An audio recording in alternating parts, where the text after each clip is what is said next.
Thank you very much for the kind welcome.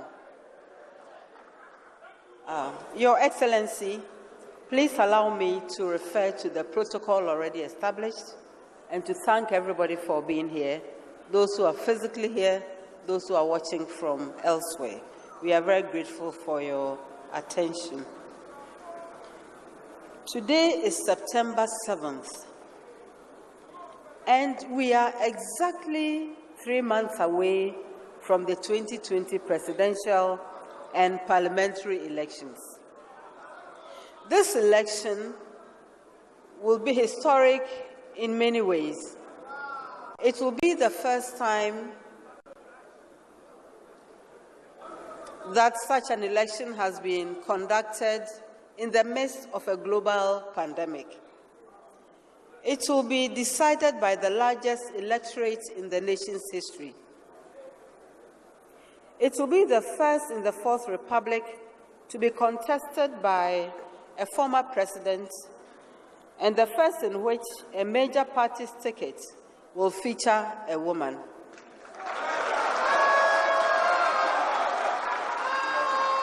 But the moment also brings with it another more important, more urgent historical milestone, and that should guide our priorities as a people and shape the focus of our government in the years to come.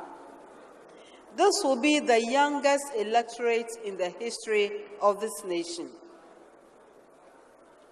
7 out of every 10 people who registered to cast a ballot on December 7th were born about a decade before the Fourth Republic.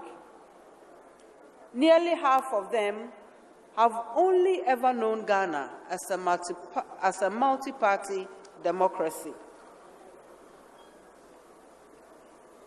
Isn't that interesting? And so, in many ways, this election is about the future of the many millions who make up a rising generation with grand global aspirations for themselves, for their culture, and for their country. It is their ambitions, their energies, and their self-belief that will write the next chapters in Ghana's history. The future of this nation, its fortunes, and its very fate hinges on their ability to attain their fullest potential. The passion, positivity, and promise of the youth are the fuel for any serious agenda for the future of this country. It is for this reason that we must be invested in the success of the teeming youth of this country, while we must be absolutely relentless in our determination to create a social, economic, cultural, and political environment that allows them to prosper and live dignified lives in a nation they can be proud of. And in many respects, it is about jobs, sustainable jobs.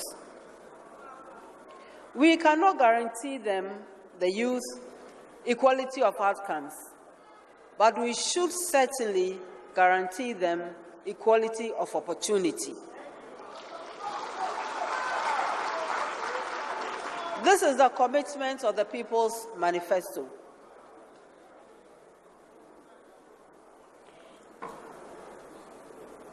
The reason why we were not swayed by the criticism that by going to the people, and the people, the list includes the chiefs, the artisans, students, farmers, traders, teachers, market women, professionals, and so on, and inviting them to be active participants in policies that will affect their own lives meant that the NDC lacked ideas. Distinguished ladies and gentlemen, do allow me to state that any plan that excludes the agency of the recipient is at best an alienating effort. As a party that respects people regardless, our manifesto must perforce carry the voices and hopes of our people, who will eventually own the outcomes. The easiest process would have been to lock a few people in a room for a couple of weeks, backed by consultants who have no clues, who sometimes have no clue as to the concrete reality of the life of the people of our country, and then call the outcome a manifesto for Ghana. At the core of the consensus expressed was human development. And distinguished ladies and gentlemen, the economy is about human development, no more, no less. It is about building a strong, well-educated, healthy country that protects the vulnerable, creates and sustains spaces for the aspirations of everyone to develop to their full potential, and rightly so. For Ghana can only rise to the challenges and opportunities in the 21st century if we face it with the full complement of our ingenuity and talent. And we can only do it if we eliminate the barriers of gender, geography, poverty that exclude so many people from reaching their potential. This, my friends and countrymen, is the work of the next 4 years and a prerequisite for the future that lies beyond. We owe it to our youth, especially to their determination to succeed, their ambitions, unlimited energies, and intellectual prowess that one finds everywhere in our country, to help raise their levels of confidence to believe that they can overcome their general current cynicism and pervading frustration and become hopeful. And we know that the disappointments and disillusionment of the last few years means we must proffer concrete plans and not just promises. We will not offer our youth charity. We will collectively work towards making them truly independent. This explains everybody's involvement in crafting this manifesto, especially the voices of our youth. This is the commitment of the People's Manifesto to the youth of Ghana. The manifesto highlights. Please permit me to share the highlights of the wishes of the people, of our people, in these critical areas, beginning with education. The underlying principles reside in the conviction that every Ghanaian, regardless, deserves quality, relevant education with a thrust towards inclusive education, lifelong learning that admits varying skills and competencies. We don't all have to do the same thing. We have a plan for education. The next NDC government will commence the Next Generation Education Initiative. This is a program that will enable the Ghana Education Service to provide basic and senior high school students access to interactive remote learning. This investment, and actually we started that in our previous term with the iCampus Ghana and the iBox. This investment in the future will enhance the availability of digital learning resources for schools by integrating technology into the learning environment, ensuring universal internet access to these institutions, and providing students and teachers with devices. We intend to bring our education system into the 21st century. These tools and technologies will facilitate digital teaching and learning and keep teachers and students connected in and out of the classroom. Most importantly, it will improve the quality of education.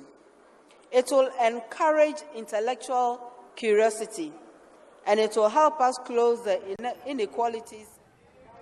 Welcome to The Point of View. This is your current affairs show, television, and as you can see, new coverage of the Opposition National Democratic Congress Manifesto launch.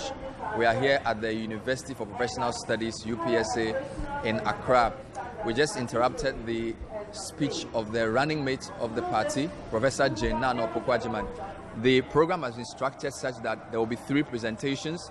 The first one was done by the flag bearer, John Mahama. This one is on the social sector education by Professor Jane Naana Opoku-Agyemang. That will be by another presentation by Mahama, after which we brought to us. Tonight we're having an extended coverage. We'll go back into the main hall at the auditorium for the rest of Naana Agyemang's speech, and also bring the remaining parts of Mahama's speech. After that, we'll be speaking to key functionaries of the NDC to give the initial highs and the program has gone. It's going to be an extended night. Stay with us. My name is Bernard Avile. Don't forget the point of view is brought to you by Airtel Tigo. So let's get back in there as the NDC running mate continues her presentation on the human development pillar of the NDC Manifesto. The challenges that tertiary students face, and of course those of their families and their friends too. And this informs our agenda for the nation's universities and their students. First, please let me reiterate that we are unequivocally and unashamedly opposed to the Public University Bill. It is a weak attempt to introduce political control over our universities and to erode academic freedom and institutional autonomy. We stand with the faculty and leadership of our public universities in opposing this grotesque overreach.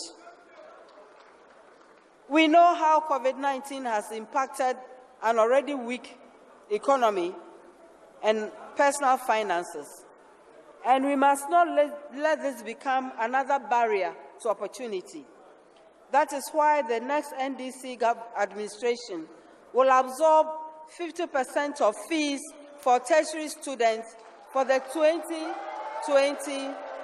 2020-2021 academic year as an incentive to mitigate the effects of COVID-19 on students and their families.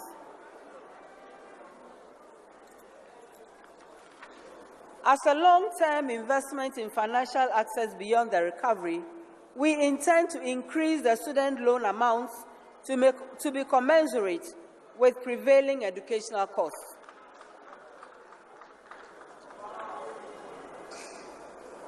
We will restore the Student Loan Plus initiative that we created, which takes care of newly admitted students who are facing financial difficulty even in paying the admission fees.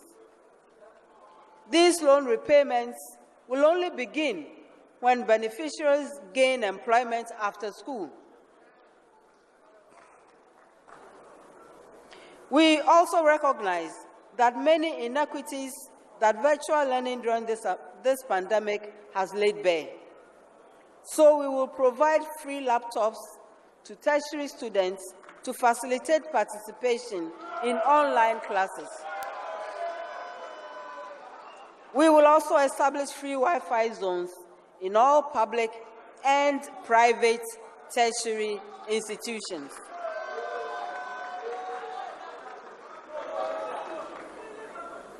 His Excellency has already talked about the establishment of new universities. Our commitment to increasing access to education is at the heart of our free TVET policy. It is a plan to provide the free technical and vocational education at the secondary and tertiary levels. We will complement this with a program for the establishment of an ultra-modern and fit-for-purpose technical institutes in the regions that do not have any. And to maximize early career opportunities, we will also implement a national apprenticeship program and a national internship program. We shall address head-on the problem of examination malpractices and restore the credibility and sanctity of examinations conducted by WAEC. Quality education also depends on having good teachers, well-trained teachers, and having enough of them. So we will abolish the mandatory national service and teacher licensure examination for graduate teachers.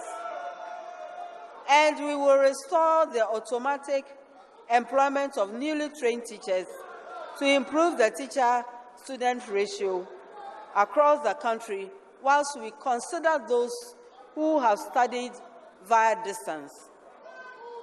Now, healthcare. We have a plan for better healthcare and improved public health. We in the NDC believe that quality, affordable treatment should not be determined by where you live or how much money you earn. These barriers to cost and distance continue to exclude millions of Ghanaians from care that they need, causing them to delay seeking care or to forego it altogether. This is why the next NDC government is going to institute the free primary health care, and I think this will be well articulated by our flag bearer. But access to primary care is just one piece of the puzzle. We need to build more clinics, as he has said, train more people in diverse healthcare delivery. To maximize the reach of our healthcare system, we will deploy the abandoned Oniado mobile clinic vans to take healthcare to the underserved and to the hard-to-reach communities. And we will build and introduce the Onipenia hospital ship to provide medical services to riverine and fishing communities along the Volta River that are inaccessible by road. Chronic illnesses are killing more and more Ghanaians, and they are killing them younger and younger. And it is adding insult to injury when healthcare costs make it difficult for them to get the treatments and medication they need to stay alive.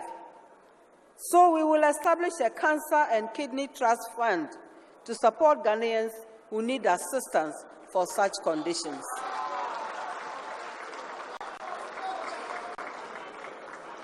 To focus our attention on the grave risks that non-communicable diseases pose, we will also declare renal failure, diabetes, hypertension, a national health emergency. This will allow for an unprecedented investment towards providing better access to affordable treatment for persons suffering from these illnesses and who cannot afford to pay for them. Much of the cost of healthcare is determined by cost of medications. We will introduce a policy of framework contracting for pharmaceuticals in order to lower the cost of drugs in our health system. And we will empower the local pharmaceutical industry to produce more generics to feed the domestic drug market, as we started in our last administration. Of course, we will also look to our own indigenous knowledge systems for alternatives, and we will do this by collaborating with traditional herbal medicine producers for rapid integration of herbal medicine in Ghana's systems. But a healthcare system is only as good as the healthcare workers within it. How many they are, how diverse they are, how well-trained they are. So we'll employ qualified health professionals in search of work. We will train more personnel in domiciliary and palliative care to address the health care of the elderly and the sick. We will establish and initiate a plan for the Ghana College of Nurses and Midwives. And in honor of an African giant, we will establish the Professor Jacob Plangerul Endowment Fund for medical and surgical specialist training. A good healthcare system needs guardrails. We are at our most vulnerable when we are in need of care and must be able to trust healthcare workers to act professionally, to keep us safe, and to respect our dignity. So, in the interest of accountability, we plan to establish a Patients Protection Council to fully implement Patients' Rights Charter. But when healthcare workers distinguish themselves through excellence or sacrifice, that should be acknowledged and rewarded too. The next NDC government will institute a National Health Workers' Day and establish an award scheme to deserving practitioners and facilities. And we will extend this to the private sector as well. But our health system must also be responsive to new realities. The perils of COVID-19 have shown the value of capital investment in health infrastructure, and no fair-minded person can ignore how critical the University of Ghana Medical School, the Ga East Hospital, the Bank Hospital, and many others have been to Ghana's efforts in this pandemic. And kudos to our incoming president.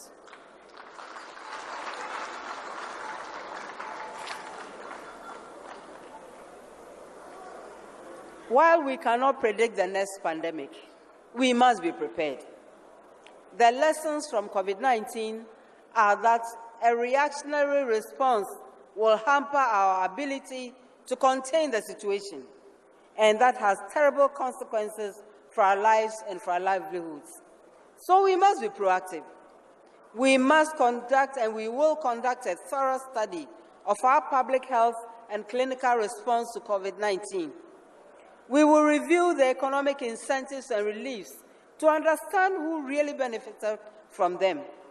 And we will conduct a value-for-money audit on procurement and spending during this pandemic, including pricing and availability of tests, protective equipment, and medications. We will make those findings public in the spirit of transparency and accountability. And those lessons will inform the development of a national infectious disease plan, one that allows us to mount a faster public health response, to provide more targeted economic support in its wake, to guard against the selfish greed of profiteers and fraudsters, to ensure politics does not triumph over truth and science, and ultimately to save lives. We owe our people equal opportunity to seek justice. Our newspaper headlines continue to show how poverty and gender can be barriers to legal recourse. These intersect in terrible ways to protect perpetrators of gender-based violence from the law. This is an affront to our own founding ideals of freedom and justice. So we intend to resource and operationalize the Victim Support Fund under the Domestic Violence Act, and we will implement the strategic plan of action to address gender-based violence. This is a commitment to provide mental health care for gender-based violence survivors, to create a national hotline to address gender-based violence, to harmonize the law to ensure survivors of gender violence, especially rape victims, are able to access free healthcare services, and to enforce the Trafficking Against Persons Act, and to ensure that poverty is no longer a barrier to competent representation in our courts. We will increase resources for public defenders and expand the Ghana Legal Aid Commission to increase access to justice for the poor and the indigent. So, on social justice for our people with disabilities. Central to our political identity as social democrats is a belief of equity and inclusion. We are invested in removing the barriers that exclude any Ghanaian from reaching their full potential, especially those potentials of gender and disability that worsen inequality in our society. Ghanaians living with disabilities continue to inspire with their tenacity, with their resilience, and we as a society must meet them with humility, with humanity, and be responsive to their needs. And this should not be done out of pity, but out of a sense of justice and a desire to do what is right. I was proud to hear the promise that His Excellency John Mahama made to the disabled community in Wa last week. This government's decision to reduce the share, the current government's decision to reduce the share of the District Assembly Common Fund allocated to disabled persons by a third is not acceptable. It is a failure of moral leadership on this matter, and it shows lack of interest in equity and inclusion. And that is why we pledge to review this decision. And because inclusion often means physical access for persons with disabilities, we intend to expand and enforce the laws governing physical access to public buildings for persons with disability and to ensure compliance of government buildings across the nation. Again, this is a moral priority. It is not a political one. Our commitment to social justice extends to gender. I'm living proof of it. But as I said a few weeks ago, the measure of a person's character is how you extend privilege to others. I believe that by holding the doors open and making many more women have opportunity to participate in this, in nation building, we will receive other ideas, fresh perspectives that will bring to our nation's development, and that will also save our lives and guarantee the lifeblood of progress. Empowering more women will make our politics and governance more dynamic, more vibrant, more responsive, more inclusive. And in this hour of crisis, Ghana has never needed that freshness, energy, and optimism more than she does right now. Those of us as gatekeepers must recognize this. We must embrace it. We must facilitate others coming through the door. Therefore, the commitment to increase the participation of women in governance is not an idle one. We will focus that effort on the youth so that government of this country better reflects its gender and age demographics. The history of this nation has borne out over and over again the power and potential of young people, including women, to move justice, inclusion, and accountability in governance forward. And while this sometimes means political opportunities, it extends to so much more.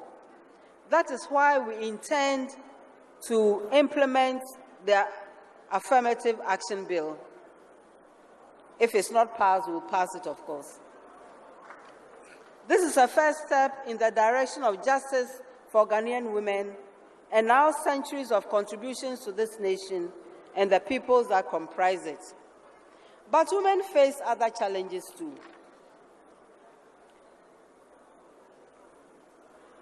Poverty forces thousands of young girls in Ghana to miss as many as 5 days of school every month, simply because they cannot afford sanitary pads.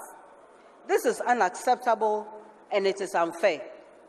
So we will provide free sanitary pads for girls to ensure that a perfectly natural, perfectly normal part of their lives functioning does not become a barrier to education and a better life.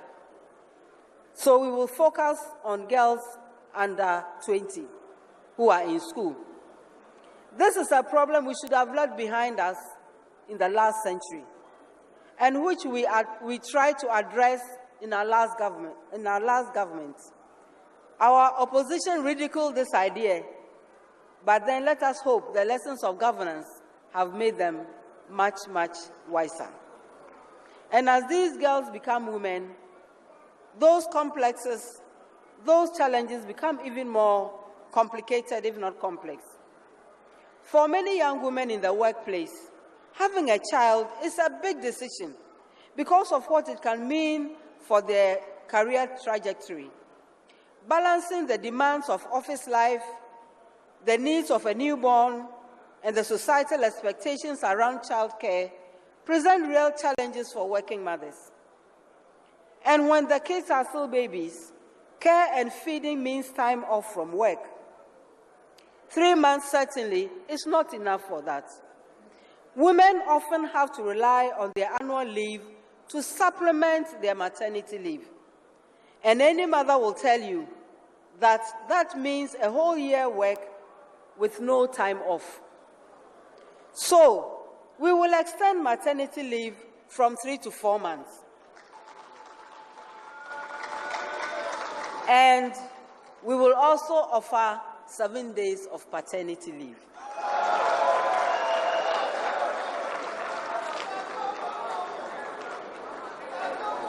Childcare itself becomes another obstacle.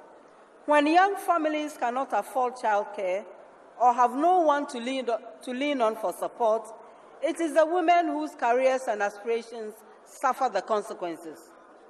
So, as part of our plan to invest in early childhood development, we will work to ensure that creches, daycare centers, and nurseries for children are established in formal workplaces. For example, the ministries complex and, let's say, our markets too. But women also face unique threats. Sexual violence is one of them. Our current system of serving justice to victims and perpetrators is beneath the dignity of this nation and of the women who love and who nurture this nation. This needs to change, and that means comprehensive systemic reform. The time is now. So, in addition to the criminal justice reforms that I've already outlined, we intend to abolish all charges for medical examinations for victims of sexual assault. It is an abominable disincentive for many women, and it is also only more so the poorer they are. This is morally unacceptable, and there's no justice in that. I want women of this country to know that these commitments we make for you today are also personal for me. I intend to see them done. We have waited for too long, and the time for action is now. We in the NDC believe that another measure of our national character is in how the most vulnerable are treated. We have a long way to go on this path, but we have a plan for that too. We intend to establish an orphan and vulnerable child support scheme as a special vehicle to protect the rights and interests of vulnerable children. And we will promote the construction and upgrading of shelters for vulnerable persons, such as survivors of gender-based violence and trafficked persons. And to my friends Akayaye in our urban centers, and those who form part of the extremely vulnerable group because of their gender or because of their poverty status, we will introduce skills training, social assistance programs, in order to ensure that we stall the flow of such women into environments that are not protective at all. We will establish a center of excellence for training social workers to take care of vulnerable, including the elderly, and recognizing the needs and challenges of aging in our time. We will also amend the National Health Insurance Act to reduce the age of eligibility for premium payments under the National Health Insurance Scheme from 70 to 65.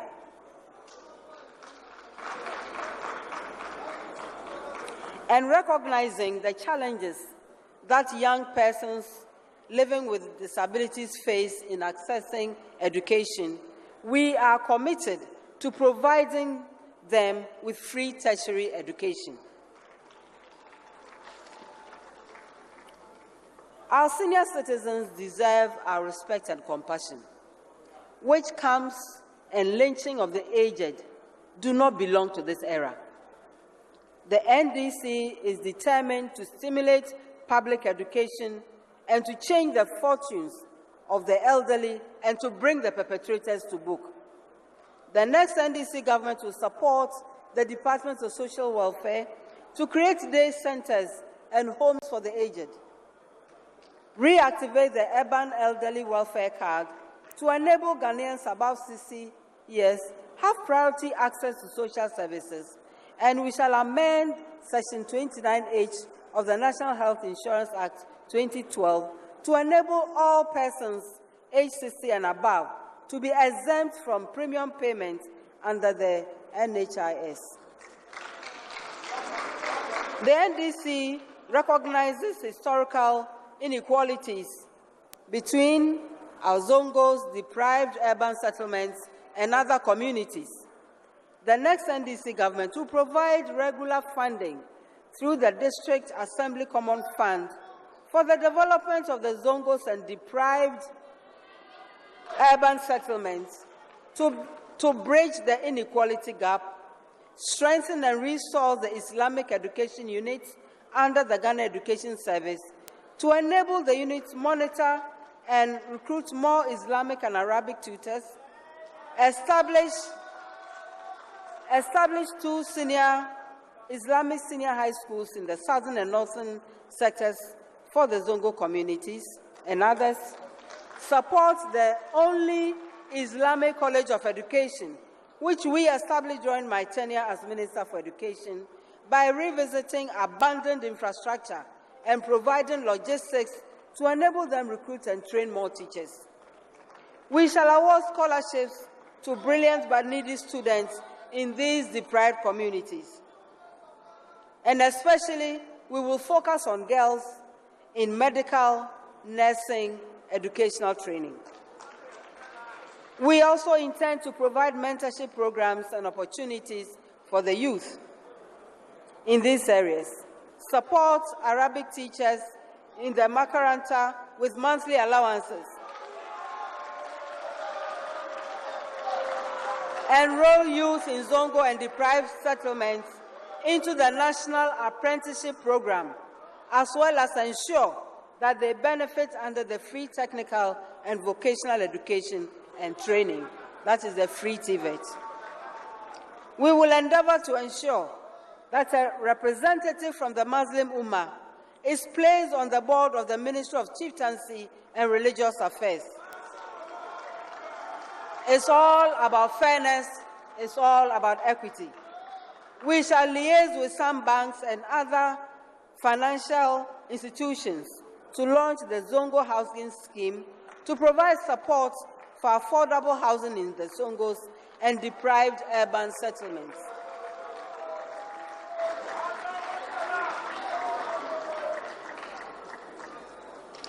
The NDC is committed to prioritizing youth development through various youth empowerment and entrepreneurship policies and programs.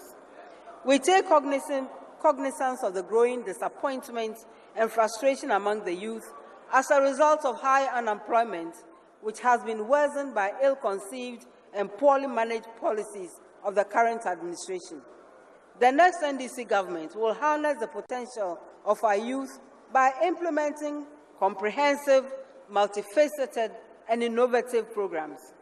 We will also provide a more effective institutional framework for empowering our youth for national development. We will have a stand-alone ministry for youth development. The Ministry for Youth Development will advance our youth empowerment agenda. It will mainstream and prioritize youth issues, coordinate the implementation of comprehensive youth development policies and related agencies, address the multifaceted issues confronting the various categories of youth in the country, coordinate entrepreneurship and skills training opportunities for all young persons, especially vulnerable youth groups, facilitate youth participation in decision-making at all levels for national development, build the capacities of our youth, and create more employment, decentralize the labor office. His Excellency has already talked about it.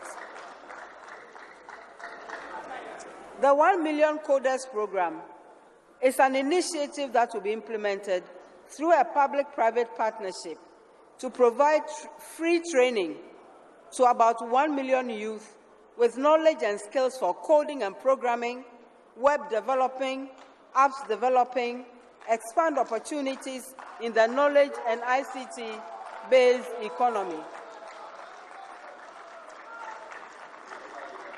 In closing, I'll make a few comments. Our manifesto, the People's Manifesto, has been well thought out. What makes it credible is that we have a dependable track record to back it up. The people believe in us because if it is about infrastructure, if it is about healthcare facilities, if it is about schools, if it's about roads, our track record towers above that of anyone. We have no reason to falsely lay claim to projects initiated by another government and even forge non-existent ones. Ghanaians believe us because there's evidence of what we can do and what we do with the revenues and loans we contract. The people believe us when we say we are Democrats because we are. We do not hunt and taunt those who disagree with us because we cherish freedom of speech. We believe the true test of leadership is to eschew arrogance. We do not set out to collapse businesses of those who do not belong to our party. We are a party of fair-minded people. We believe in equal opportunity, and so we give every Ghanaian his or her due. We believe in adding to what we inherit. We do not destroy what others have toiled to create so that anyone will reap where they have not sown. What we have experienced in this country over the last couple of years does not augur well for our country. Nepotism, cronyism, masquerading as business is not good for us. Ghana should not endure more of that. Over the next 3 months, we will carry our message of progress and inclusion to every corner of our country. We look forward eagerly to contrast our vision for the next 4 years and beyond with any other contestants. This election is going to be about trust. It's going to be about judgment and vision. John Mahama showed all three in the first major decision he made as part of his governance plan for 2021 and beyond. That is His Excellency Mahama's vision for progress, and that is the vision I joined this ticket to help him to realize. I trust and I believe in this vision. I have seen close up his thoughtfulness and the great value he places on introspection. We share a belief that growth, personal or otherwise, always means change. The President Mahama I know always seeks wisdom in the words even of his critics. He is interested in the views of everyone, especially the so-called common person. Always his abiding questions include, how does this suggestion help the poor, the vulnerable? How does this intervention improve lives? Such concerns resonate well with mine, and no doubt with those of many others who also believe that voting is an expression of hope, of trust, of judgment, of faith. the power to extend must be retained in ways that uphold the dignity of human life, that improves the trust of the citizenry in institutions that are expected to be fair, transparent, and protective. That is the character of the man, and that is why I am proud to be his partner in this vision for jobs, prosperity, and more. That is the NDC, we are a party for everyone. The farmer, the fisherman, the educated, the non-educated, the teacher, the nurse, the vulnerable, the market trader, the hawker, everyone is welcome. We welcome everyone regardless of status or background. And we invite you all to join us in building a prosperous country in peace and togetherness for the benefit of all Ghanaians. What we will not accept is a premise that Ghana belongs to some elite few who arrogate to themselves the right to determine among themselves how to share our precious resources. Let there be no doubt that this country, our beloved country called Ghana, belongs to all of us, including generations unborn. Let our actions bear witness to that. And those who receive the high privilege of being elected to serve must jealously hold and guard the sacred trust of the people. This we pledge to do. Distinguished ladies and gentlemen, please come join us. Let's spread the good news of the People's Manifesto. And on December 7th, join us again in reminding those who may have chosen to forget the truth that the people are the real owners of this country. Thank you very much for your attention.